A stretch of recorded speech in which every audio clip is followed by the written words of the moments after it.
Parliament will be back this week. The government has settled on its solution to reduce energy prices, in particular over the shorter term, a cap on coal and gas.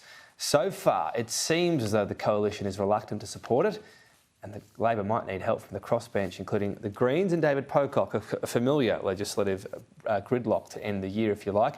Joining me live now is Shadow Home Affairs Minister Karen Andrews for more on this, as well as her portfolio area. Thanks very much for your time. So the bill from Labor to cap prices, it says it will reduce prices by a bit more than $200 per energy bill from the second quarter. Will you support that move? Look, I've been paying very close attention to what the Labor government has been doing in relation to energy prices over the last 6 months. And quite frankly, it's actually like watching an episode of Utopia. What they've landed on now, they seem to have done without good consultation with industry. So it's not clear whether there is support from the industry for what's being proposed. It's not clear exactly how that's going to impact on the energy bills for mums and dads, families, businesses, and all of that detail needs to be answered. Now, what's being proposed, I understand, is to put mechanisms in place for a period of about 12 months to cap prices on coal and on gas. But it's unclear how this is going to translate to the supposed $200 plus that Labor is saying is going to come off bills. Now, we don't know when that is going to happen. We don't know how that is going to happen.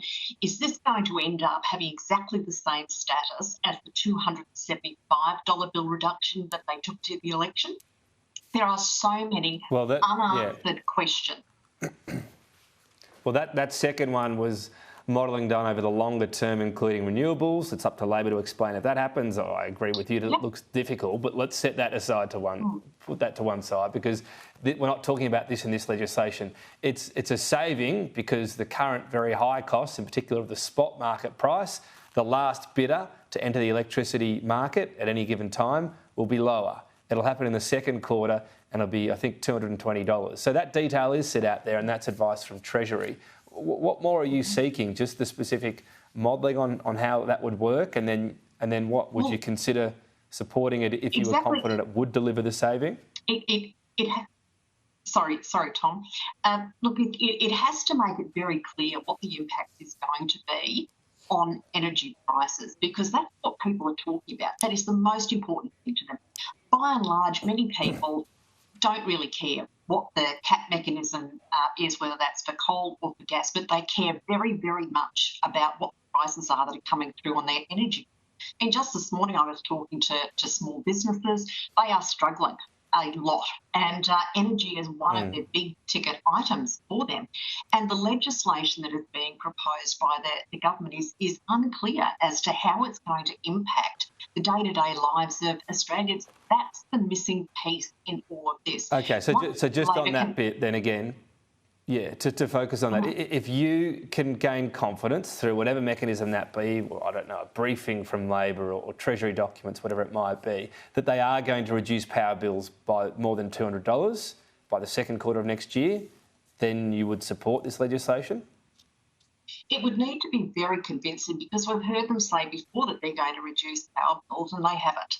And they failed to recommit to it post that last market was 2025, with respect. They haven't failed to do that yet. They're not going well at it, but you can't fail when you haven't reached something yet.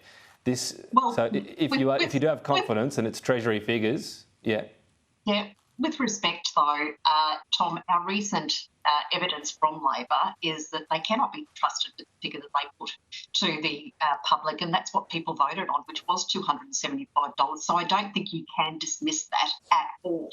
So they've got to come up very clearly with explaining who will be receiving the $230 or whatever that figure is, when they will be receiving it. Now, there's a very expensive exercise underway, which is politicians being recalled to Parliament. Now, that's not an issue insofar as that's our job, but it was only a week or so ago that we were in Canberra and there was nothing that was put to us at that point in time, when there was sufficient time for Labor to have done it. So what's happened in the week since Parliament last that just means all of a sudden they're ready to go with legislation. Sure, they've had a meeting with the state and territory leaders, but that's it. There is so much missing, and I don't think that anyone can just wave this through. Well, we'll see perhaps if you're satisfied on that saving. As I said, Labor says it's the second quarter. It's an average household saving. It comes off the bill, so it's not inflationary. Let me ask you about the claims of the gas companies, though, the gas providers. They're saying that this cap, at the moment, it's for 1 year, and it's only on domestic gas, which is about 5% of total gas extracted, could almost destroy the industry as a nationalisation of the gas industry. Is that a bit of a stretch? Look, I don't know that it's a bit of a stretch. I think it's actually a valid issue that has been raised.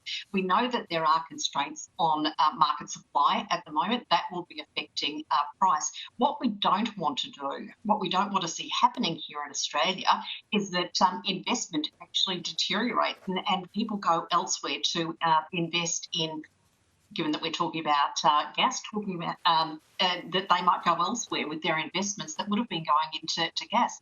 We actually want to make sure that there is sufficient supply in the system. And to do that, we have to have a proactive approach by the federal government. And that's not necessarily what we're seeing at the moment. OK, let me ask you briefly, in your portfolio area, Claire O'Neill gave a major speech. She flagged a big boost in spending on cyber defence, including our own attack team, if you like, hackers to counter-hack. Do you agree with this approach? Is it needed? Well, when we were in government, the coalition was in government, we committed $10 billion to Red Spike. It was good to hear that the current government is going to continue with that. Of course, we need to increase our cyber capability, but let's understand that we are in a global situation as far as cybersecurity is concerned. The Crims are ahead of all the law-abiding nations around the world. Cyber can never be set and forget. Do we need to make sure that we're allocating the appropriate resources? Yes, absolutely. Okay. But one thing that she needs to answer is where she's going to get those resources from. Where are they coming from? Where are these people that's fair going enough. to be arriving? We put it to the minister on where the money comes from. Is it new money, etc.? She says that'll be decided. What about your approach, though? The Morrison government scrapped the cybersecurity minister in 2018. Is that a mistake in hindsight? Well, no, realistically, that was just a title. And I mean, the classic example is Labor tried to talk a big game on technology, but there's no one with technology that it has responsibility for that in their title. But really, just a title? That ministry disappeared in the coalition government. That seems strange now, doesn't it? No. If you actually look at cyber security and what we were doing with cyber, there were a number of departments who were involved in it, just like there are now under Labor. Yes, there's a minister that has responsibility for that, but I can assure you that ministers with responsibility for cyber in the coalition government work very closely together. So that's just another nonsense argument from Claire O'Neill. We'll have to leave it there. Karen Andrews, thanks for your time. Pleasure. Take care.